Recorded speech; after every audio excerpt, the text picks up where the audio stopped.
So much for that free speech in the UK, that anti-Trump Muslim London Mayor Sadiq Khan was boasting about when he approved the Trump baby balloon. A Christian doctor was just fired for having the audacity to declare there are only two genders. From 100% fed up, the UK has a serious shortage of doctors. The Royal College of Physicians recently warned patients to start expecting nurses and less qualified medics to begin assuming the role of doctor for patients. Yet, David Mackereth, who has worked in emergency ward for 26 years, was fired for refusing to toe the politically correct line of the hard left. David Mackereth's 26-year medical career hasn't been jeopardized by endless, grueling, night shifts, nor have the life and death decisions he has made on emergency wards for decades put him off his profession. It was, in the end, his response to an instruction in a nondescript training room that has left his future hanging in the balance. After being offered a job as a medical assessor for the Department for Work and Pensions,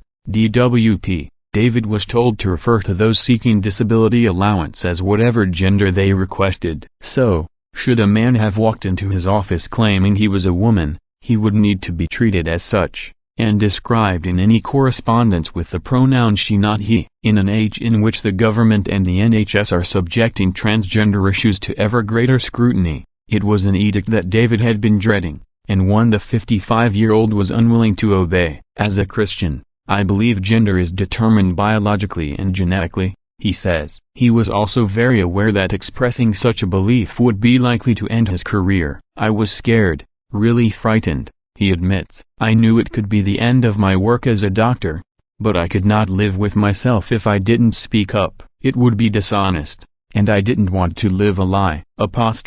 Sure enough, his contract with the DWP was swiftly terminated on the grounds that his refusal to use the preferred pronouns of people who identify as the opposite gender could be considered harassment as defined by the 2010 Equality Act. 3 weeks on, he is in little doubt that his career is over. I can't get a job with any other government department, doors will be slammed in my face, and I don't think the NHS will employ me again, he says. I am hurt, but relieved I said what I said because I believe with all my heart that God made us male and female and that I should be allowed to believe this.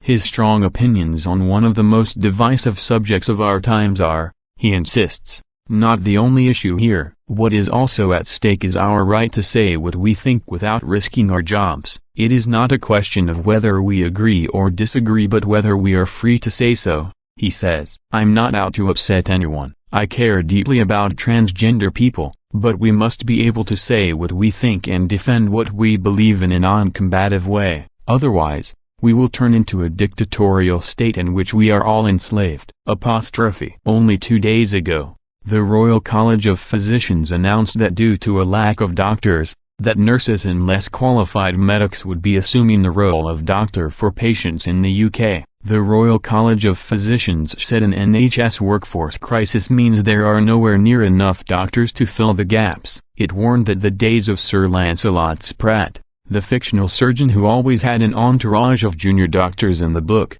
film and TV series Doctor in the House, were over. Instead, the public must understand that stereotypes of traditional doctor and nurse roles no longer exist and should expect different healthcare professionals to treat them. Daily Mail. So, Harry, a great idea. Why don't they start firing qualified doctors who have worked for 26 years in the field of medicine because their views aren't consistent with the hard left? An unassuming man who relaxes by reading history books and growing tomatoes in his garden in Dudley, West Midlands, David has emerged as an unlikely figurehead for freedom of speech since his ordeal made the news this week.